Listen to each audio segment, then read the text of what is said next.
Hi, everyone. Welcome back to another episode of Reinventing Finance. Today, I have Alexander with me. Alexander, it's a pleasure to have you on board, especially we're recording this quite close to Christmas, so I'm doubly honored for getting these last working hours of the year from you. Alex, it's a pleasure to have you here on board. How are you today? I'm very well, and it's my honor. And thank you for the invite. Looking forward to it. Will be fun. Um, Alex, why don't you briefly introduce yourself? Who are you? What do you do? And share any relevant milestones in your career that might be interesting for the discussion that we have ahead of us. Yes, of course. So I'm, as you mentioned, Alexander Bockelmann. I currently serve as the group CTO at Baloise Group. And during my career, I've had the opportunity to work in multiple countries and with various transformative projects. So it might be that I'm an example of a more non-linear career track. So very briefly, I started originally as an environmental scientist. I did a PhD in hydrogeology and chemistry, so totally different field. I then joined BCG, Boston Consulting Group, as a strategy consultant. And at the end of the MBA bootcamp that you still got as an environmental scientist during those days, my first project was coincidentally innovative technologies in financial services. So that's how I basically ended up following the direction of technology and banks and insurance. And I then started at Allianz SE in Munich, worked there on the group center for a while, went to the US with Allianz and in various management roles, culminating in the regional CIO for non-life in an entity called Fireman's Fund. And 2013, I came back after 7 years to Europe, joining Unica, an Austrian-based insurance group with 18 Eastern European countries. I learned about the Eastern European markets, totally different than the crowded Western European ones. And since 2019, I have the pleasure of being group CTO at Baloise. And Baloise, for those that don't know it, is a 160 plus year old Swiss insurance company. We have subsidiaries in Belgium, Germany, and Luxembourg predominantly. And in Switzerland, we also offer asset management and banking services so that we can differentiate ourselves with a more holistic financial and retirement planning offer. And we are a mid-tier player, about 9 billion in revenues and 7,500 employees. What are your priorities and vision for 2025 or whichever part is relevant? And also, if you could share, what is your role as information? Does the I stand for information? Yeah, for information officer, Well, there's right? no I because when I joined Baloise, we already had a CIO, which is the Chief Investment Officer. Okay. And to avoid any confusion, we basically put a T in there for technology. So that's why it's the CTO. Perfect. And yeah, what are kind of the priorities for the group for you, but also if you could share a little bit, what is the role of the CTO office in shaping the priorities and the vision? And if you could just share, a little bit of how you guys are cooking it up in Basel. Yeah, of course. So in September of this year, quite recently, we published our new business strategy called Refocusing Strategy.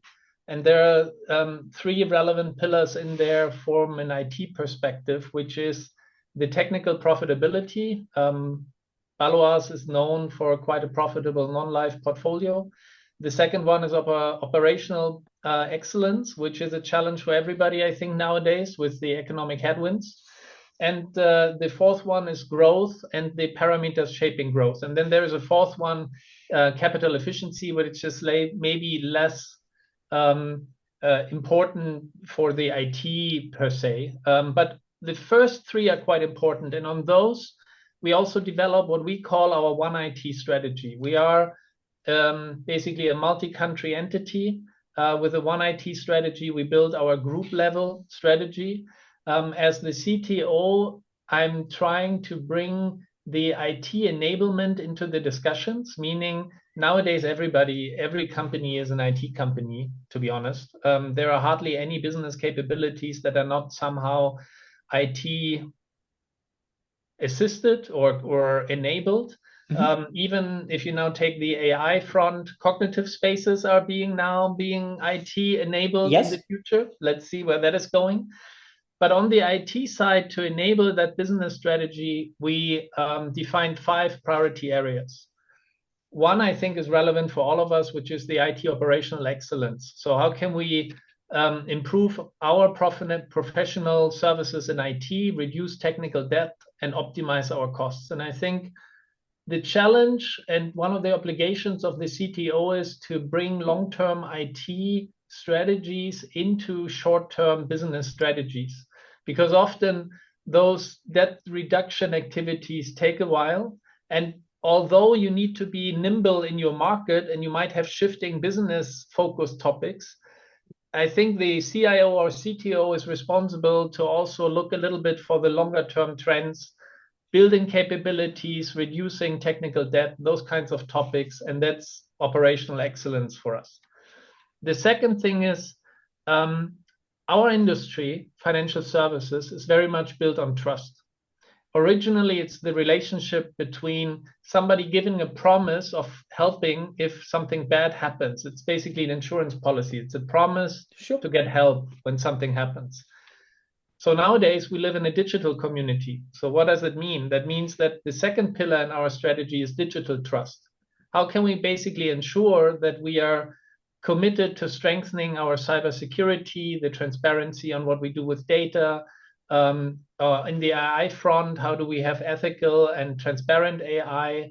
And how do we shift the mantra of our security services from a perimeter defense, where in the past you could protect yourself like a medieval castle, where you had thick walls and you had a drawbridge, and when you pulled it up, you were secure? Doesn't work anymore in digital world because everything is connected. So you need to protect the asset, not only the perimeter. And that shift basically from a perimeter defense to an asset defense is our second pillar, which is digital trust.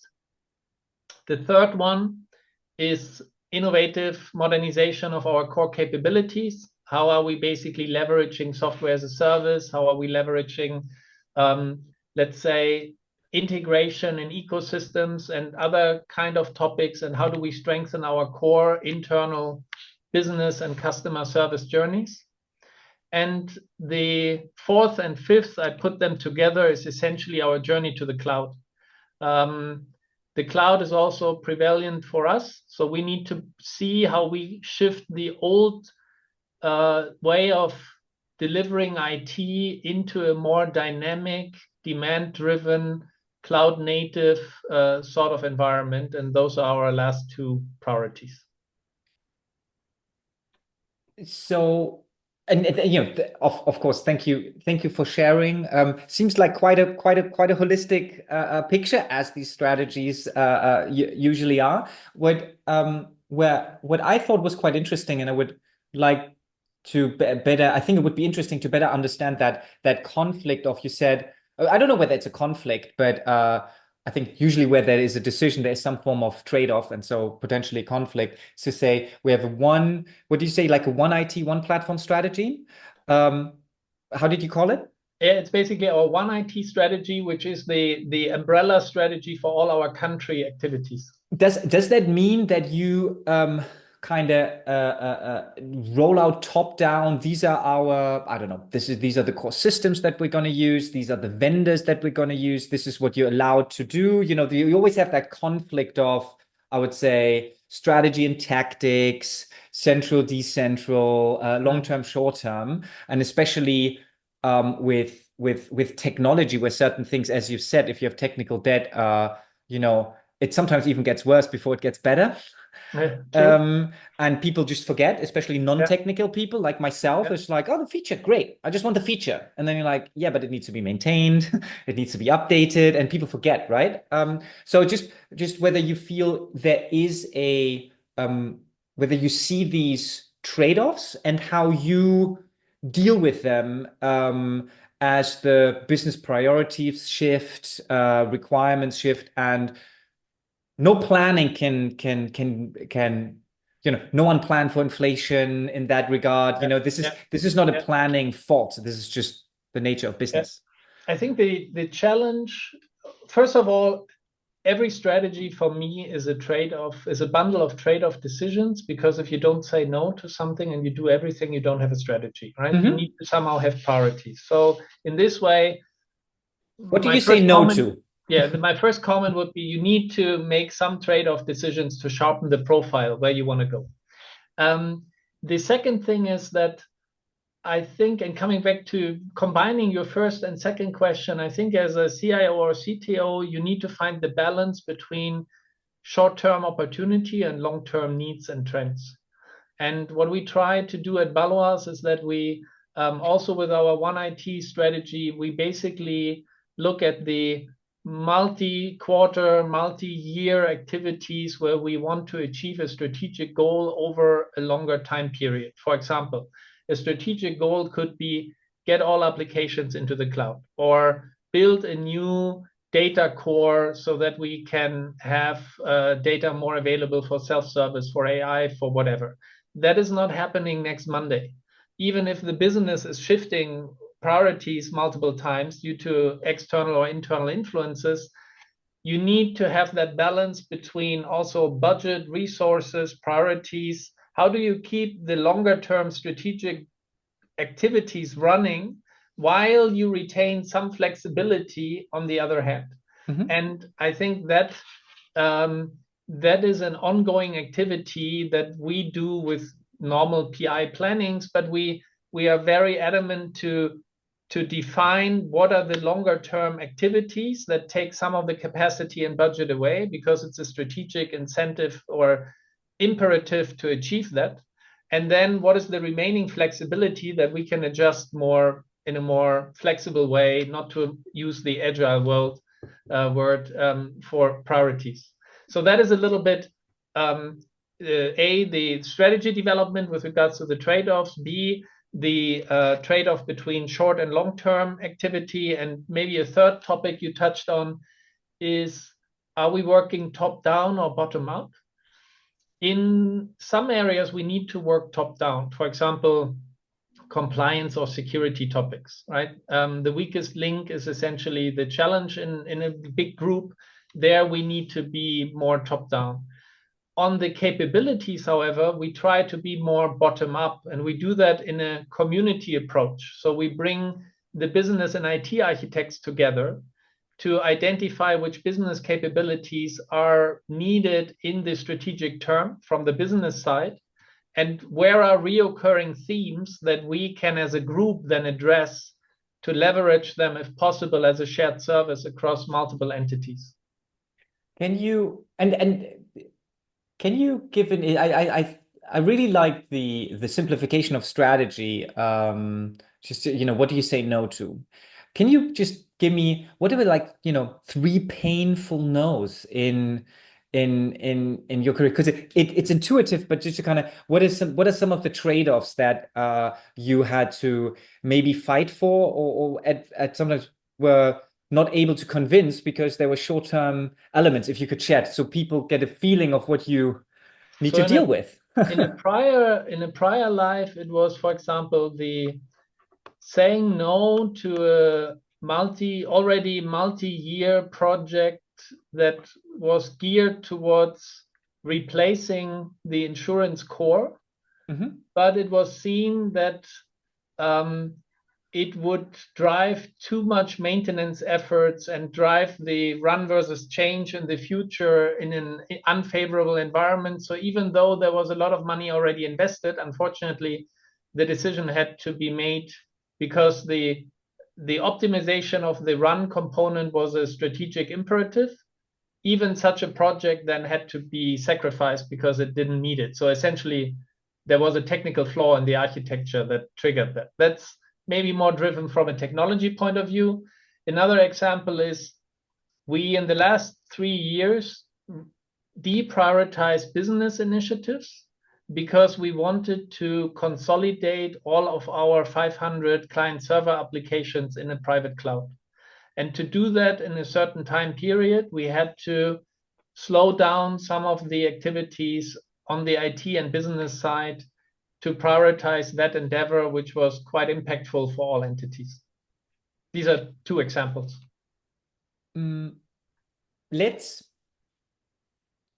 move to, and you've mentioned it, AI adoption and strategy, and would be just interesting to see your view about AI, but also how on earth do you formulate a strategy when things seem to be changing on a month-per-month basis quite fundamentally? That seems like quite a task I think that is a challenge right now, because technology is shifting faster than you can adjust plans. The development is so fast. But starting at the beginning, I think AI, we currently potentially underestimate the impact that it might have. The question is, how quickly can we leverage the benefit of it? Because implementing it in existing structures is quite difficult. And the difficulty for that is not the AI part. The difficulty is the homework you need to do on the old-fashioned data capabilities. For example, insurance companies are a treasure trove of data. But for anybody who has people say yes. People but say for that. I don't know. who ever tried to use the data is there, but not readily available because it's in PDFs, it's in TIFFs, it's in unstructured data, etc. There are more and more technologies how to solve that. But the topic of data governance, metadata management, data ownership, all the old stuff that we are talking about for years and years, is even more true in the AI world, because AI without data is not much fun. On the other hand, if you have data, it can be quite impactful. For example, at Baloise, we recently initiated or started a new assistant capability we call Baloise Financial Excellence. Baloise Financial Excellence is leveraging the fact that we have very professional financial advisors in our workforce that advise clients on financial and retirement planning. We have about 75,000 digitalized data files on situation, complication, solution. What was the situation? What kind of objectives were given? What was the solution? And we, in some cases, also have the information on how well that worked, etc. So imagine you have a very experienced financial advisor that gives you advice, which is great. But if that advisor can leverage the insight of all his colleagues over the last years and thousands of other client experience that he never personally experienced, and he gets that as his fingertip, it's improving the advice tremendously beyond what a single person could do. And what we are currently basically providing to our advisors as a new capability is to have an AI-powered capability to digest that trove of data, because it is in an accessible, quality-assured format. And in this way, tremendously improve the advice quality moving forward. But in this case, the data is available. In other cases, the idea is there, but the data is not available. And then it's much harder. I'd like to dig a little bit deeper. And I don't know whether I'll challenge or maybe expand that definition, because you've said basically no data, no AI. And I felt that was seemed to be certainly hold true until the last model type of models were published, where the idea was, I need to train my model to get that intelligence. And this is certainly true for a lot of I would say, traditional AI-driven, maybe also machine learning cases, where it's about getting insights and then trying to see how to get that into production, which just as a small caveat, another CTO told me, oh, it's great. I can get all of these data scientists now for cheap because everyone is laying them off because they're so expensive and haven't gotten an impact. And now I can get them because that's probably also a truth, right? There was a lot of, I don't know, research being done that just didn't see the light of day. Now, with the latest models, and there's they change every day, but like the latest model, ChatGPT, Claude, Gemini, etc. The pre-training is so good that you can, and I'm not saying you can replace advisors. I'm not even going there, but what agentic AI or rules-based AI, where you can now, I would say, reinvigorate the promises of robotic process automation that we've had, because you can kind of start the process of, I'm getting some unstructured data that I don't need to train on because customers sent them to me or brokers sent them to me, or they are in some documents, and I can start building efficiency routines on them. And because I'm literally just replacing what people are doing right now manually, I also don't need to worry about systems architecture because we're already typing it in. So we're already having that glue, and it feels like that is, or would you say that is a different or an expansive view about AI capabilities that have been recently developed, or because the data requirement don't hold true for those type of applications? The data requirement for me is essentially the customization for the use case in the company. The models get better that they can do a lot of things on their own, and they can do tasks. And I come to the development, what I perceive right now that will have an impact most likely for all of us in a second. But my aspect or my comment before was not regarding like the old machine learning topic where you basically have a model, and if you don't have data, nothing happens. The example of, for example, Baloise FX is not that the model, we are not training a model, we are using the model to analyze pattern and basically leverage the capabilities the modern LLMs bring on their own. It's not a customized model in this way. A hefty prompt. it just gets a very hefty prompt, exactly. Okay.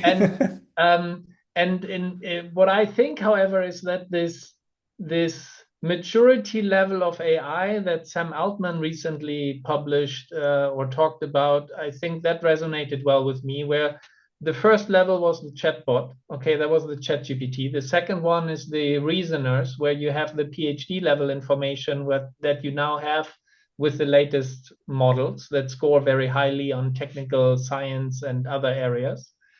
But all of them, if you look at the communication from OpenAI, from Google, from others, they are all talking about the next agent AI world, right? Where you have AI that is semi-independently doing defined tasks within boundaries, but multi-step tasks.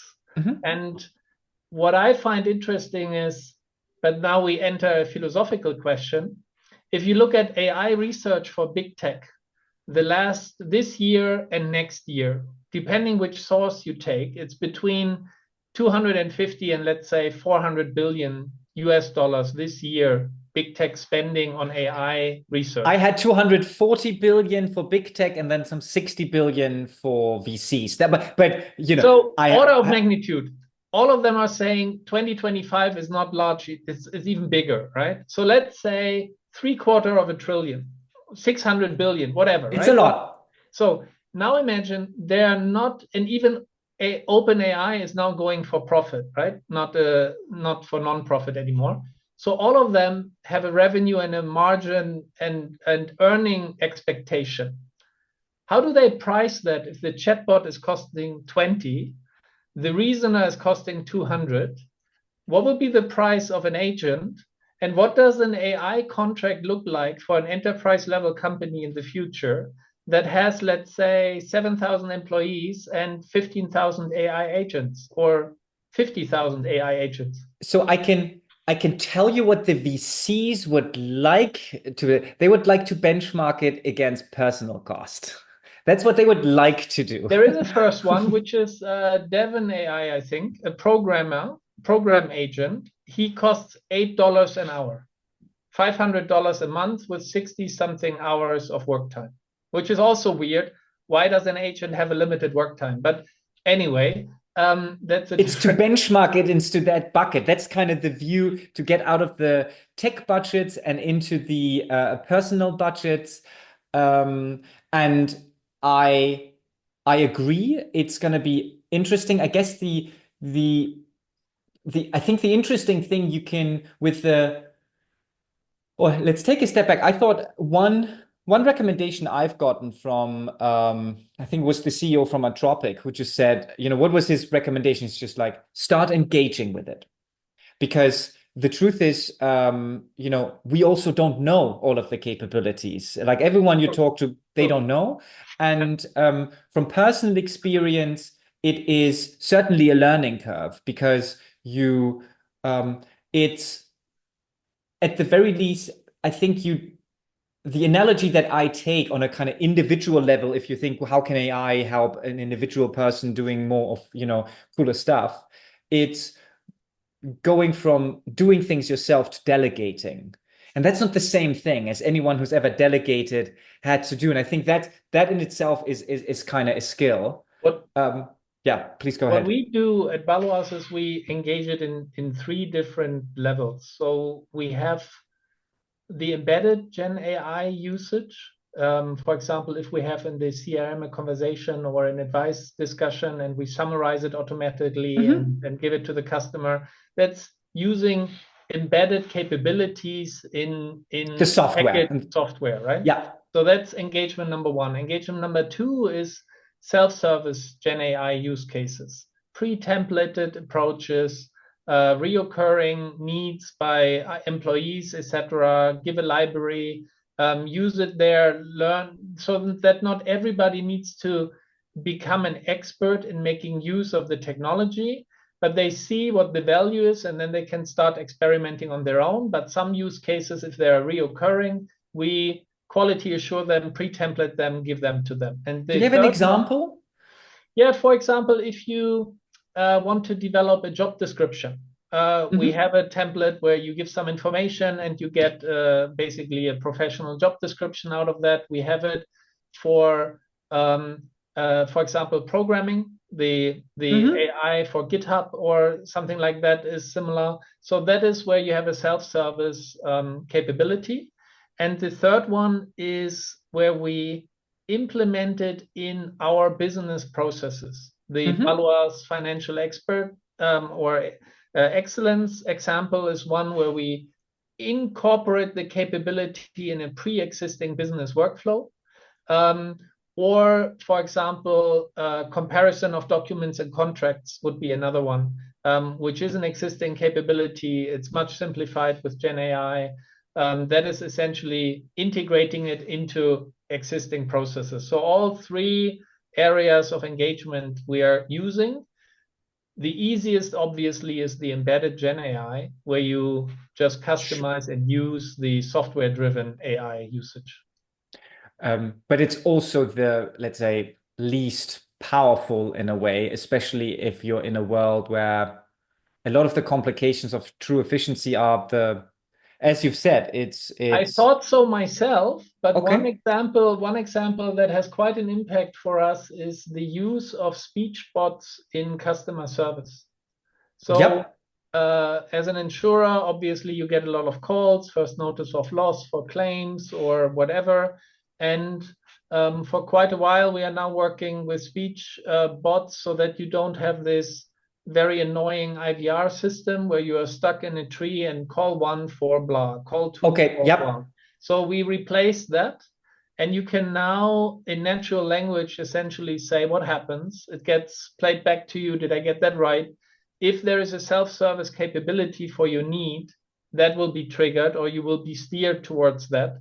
If not, then the speech bot can, in many cases nowadays, already do the KYC, so know your customer process.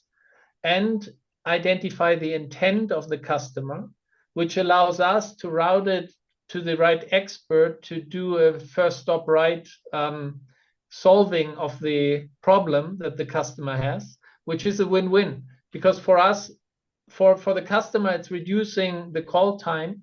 The problem gets solved in the first try. And for us, we basically optimize the use of self-service. We reduce the calls in the call center. And those calls that come through, we don't need to reroute them because in many cases, they're exactly at the right place and can be solved. Oh, that makes perfect sense, I would say.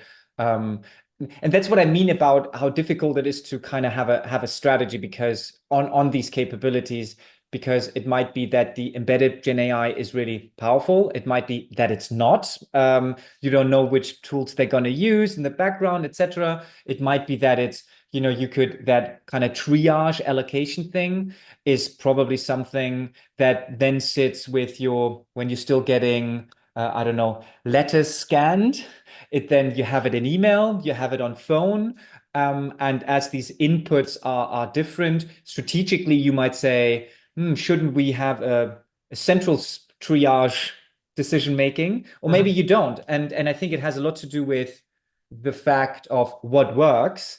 And I would like to get your opinion on whether that's even a good analogy, as I am not a technician, but to me, it's almost I take the kind of core capabilities. An insurance system has very specific requirements, and you need to offload technical debt, and you want to get away from lots and lots of systems and kind of drive down run costs, and that's a multi-year program. And equally, you have different users interacting with the system, different capabilities, and that you are almost kind of looking at it as a mesh, like different microservices that you deploy, and if they use, you can. And let's take that input example. Maybe it is that the 3 different softwares, your CRM, your scanning software, and the voice bot, all come with really good and capable embedded Gen AI capabilities that also allow you with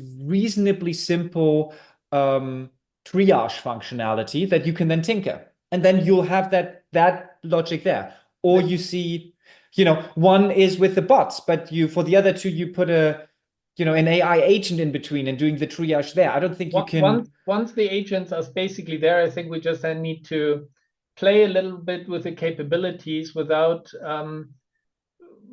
getting lost in the experimentation phase, because at least in our case, I guess many people had maybe a more successful start, but we started with a wide design diamond. So when Gen AI basically came, we engaged the employees, and we were looking for use cases, and we got swamped with very, very good ideas. However, those ideas were often very, very specific and narrow and impacted not that many people because it was a specific subtask of a group, etc. So I'm not sure if you look at that from an innovation perspective, it's great because it's engagement, it brings something, but from the responsibility of efficiency and effectiveness, it doesn't scale. So nowadays, in many cases, our problem is not the technology because it's moving much faster than adoption of the technology.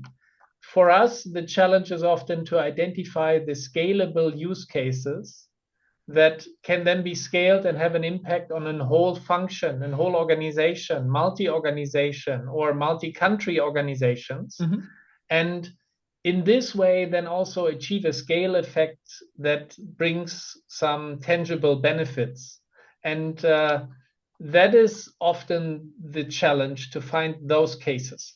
It's interesting because you hear, I don't know, my LinkedIn is now, has figured out, I'm an AI bro now, 2025. Nick Sühr, AI bro. It's like all in my. I don't know. I don't know. It's listening to me. I don't know. But there's a lot, and you see these consulting papers. POC. Get out of the POC drought, and you need to scale. I was then kind of thinking, what does that mean? Does that mean? And maybe we'll take that I don't know whether it's a good example, but maybe that triage example, just as an example, you have voice triage, you have the mails, you have the emails, you have different things, and there's it needs to go to the right person. Would you say at that level, you would say it needs to centrally orchestrate it about whether that has enough scale, or is it a technology scaling, or is it that you need to adapt it in 4 different places? What do you mean by that? Because it all sounds super logical. I just don't know what then happens Yeah. in, So in if you, for practice. example, say um, uh, the problem of getting information out of mail and getting the intent, I think, is solved also without AI. The Okay, challenge with the call center was basically because it's a new it's a new medium. Natural language was not one that it was not zeros sure. and ones, and therefore a little bit more challenging, right? That's where the voice capability of AI basically helped to make that jump. The topic of scaling is, it's quite easy when you think at process optimization. Forget Mhm. about AI, just think about process Totally. optimization. Are you optimizing a process that 4 people are working on, like a Mhm. merger and acquisition problem of Sure. analyzing a company with regards to due diligence and whatever? Or are you impacting the daily work of 900 claims adjusters? If That's you have easy this, to that's easy to figure out, I exactly, would say. exactly. But that is just a normal common sense prioritization, implementation prioritization effort, right? That Mhm. you basically say, you set some rules and you say all ideas are great, but those that get the highest likelihood of implementation are those that help us move the needle somewhere. And that is more likely a process that impacts hundreds than impacts 4, just from a Could you transactional volume perspective. could you maybe sometimes, not always, but maybe sometimes the answer is not either or, but and. True, because if you, and that is the capability that we are enabling as well, we are giving a generic Gen AI API in an, let's say, enterprise level state, so that it has all the security, performance, and so forth. And we enable for power users, etc., to use that or generic Gen AI services that are web-based to optimize themselves. And we encourage that within the limitations of the enterprise security and so forth. Yep. And that is the end component of it. But you often have you have a 3-stage approach. One is low risk, low complexity topics, citizen development. If you can basically create a reasonably safe environment in which they can work for themselves, enable them, empower them, that's great. They can do it within certain boundaries. Then you have either medium complexity and or medium risk. Mhm. That is often IT assisted because you might need a different data access, you might need an integration, you might need user access control, you might need something that the Sure. normal employee has no access to. And then you have a third level where you say high complexity and or high risk, which is then usually managed by us in the IT. Mhm. But where possible, the trend is towards low code and citizen development, being it in the AI space, being it in the business intelligence space, data visualization, all those kinds. We tend to follow the same 3-tier approach to enable what is possible and makes sense, to assist on the next level, and then to run it more like an IT initiative if complexity or risk are too high. And I think that makes sense. I you know start with the 900 before you go to the 4. But equally, there might be, if you have interested parties who say, rather than me hiring 3 or 4 more people or replacing Yeah, of someone course, else, of course. and if they have a budget that they can kind of convert an FTE budget into some, but they'll need to then be within the confines of the kind of safety and security confines, because they shouldn't be the weakest link, as you've initially mentioned on the cybersecurity aspect. And then, but it does require them to want to do that. I don't think you can superimpose those requirements. Like everyone just identify things you can do better with AI or automation. Tried it in a small company, it didn't work so well. True, true. However, there are some extreme examples where people try to replace all fluctuations with automation, being it AI-driven or others. Let's see if they're successful. I have my doubts. I think it goes to a certain limit. But that topic also brings another dimension on the table, which is if you want that citizen development, you also need that citizen education. And that is often something that is not structured in a way that it goes hand in hand at the same time.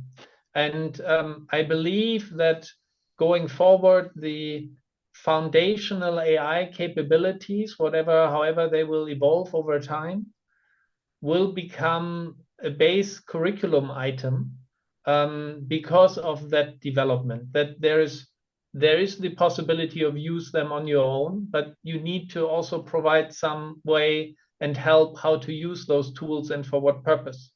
And I think that is a new demand that also comes to us. So it's not only a technology topic, it's also a strategic skilling and an organizational development topic. I think, and it'll be super interesting, and I wouldn't even know how to come up with a curriculum that it's by its deployment is already out of date. It's like, I mean, you have these, right? It's like you have a Word course, you have an Excel course, you have a PowerPoint class. How do I Google this? I think some concepts are foundational, and usually in the IT and in many other areas, you go with a role-based and maturity or complexity level modular training curriculum, right? And part of that, at least for us, is more formal education. Part of that is learning on the job. Part of that is community driven, where we have like prompt hackathons or things like that. So I think people are experimenting with different ways how you can do it. The interesting thing is, in theory, you can use the LLMs to train you yourself.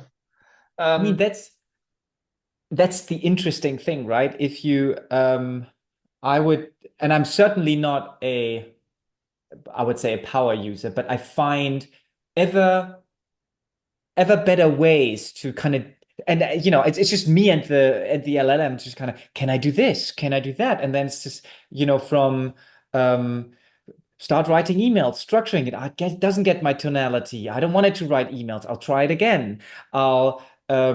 We go into process design of something. It's like, do I really know how a portfolio transfer works? I have some ideas. It's like, so it tells me, it's not perfect, but I think it's very interesting. And one of the, I think, key parts, but you've mentioned it, of that curriculum, because it's so novel and because it's also so fast developing, needs to be find applications for it and give room to kind of deal with it. And I think certainly one of the things, I think you need to find a way. I don't know. How do you do that? Can Baloise employees use ChatGPT? I mean, it could be something else. Can they? Yes. So we have basically a Gen AI service that all employees can use, that also has access to the files that they have the rights to use to.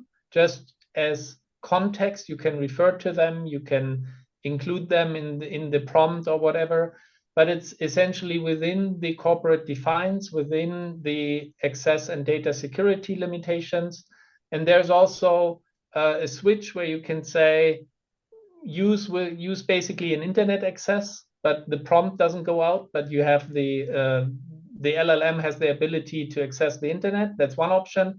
Or you have it internally focused with the files and data that you work with on a daily basis.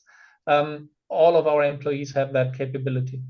Okay, but you need to either or, right? Because otherwise you'll go it's seamless in one tool, but it's essentially, it's I guess it's pretty standard nowadays that most companies have something like that. We also are building essentially an API component so that you can do more technical workflows with the same capabilities and enable some reoccurring topics or incorporate it into your local process workflows. And we then have those 3 levels that I mentioned, how we use those capabilities as well, meaning the software embedded, the self-service, or the process integration. And what's the usage like for that? What are the kind of some use cases? Is that above, below expectation? What do you, because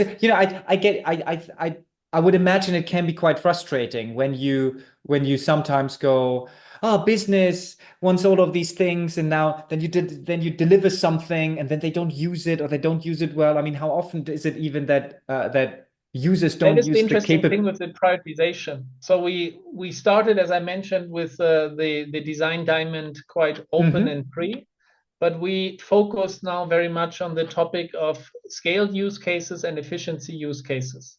So in this way, those that we implement tend to have a rather expected or higher usage because they are already prioritized cases. Yep. Okay. I was just, if you kind of take a look in 2025 and just for your group, what would be some if we were to speak again in 12 months time, what would you like to look back on and say this was a good year? What kind of plans do you have? What kind of expectations, or maybe positive surprises? But is there something, what a good year would look like for you? Well, a good year obviously would be for every person who's responsible for an IT organization, that there are no major incidents and everything runs smoothly, right? That would be great as a foundational level.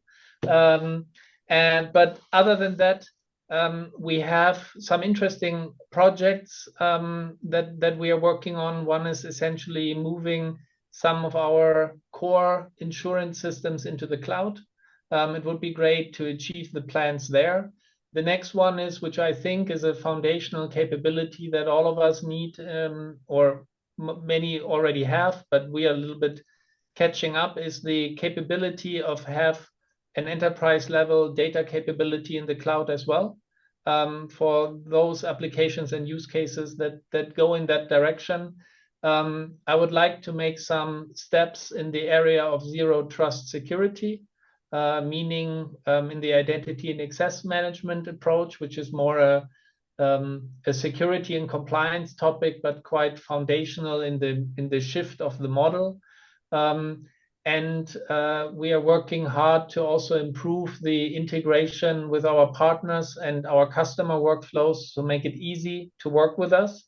And for example, in Germany, we are quite successful there with the integration with the broker networks, with the BPro standard, to embed ourselves and have the data exchange seamlessly with the broker systems. These are some of the examples that I would like to boast with in 12 months. Well, knock on wood. Alex, conscious of time, is there anything else that we haven't covered, that you feel might be something you would like to share, or something that we didn't cover before we wrap this up? So I thank you again for the opportunity, for the interesting discussion. I think we covered a lot of ground, and we did get off script. Yes, As any good conversation, you always want to get off script. That means that you have a good conversation. No, I appreciate it. It was a lot of fun. I think it is an interesting time for all in IT right now. I think there is a next shift in a technological capability that will have quite an impact on all of us. So it will be interesting to see that.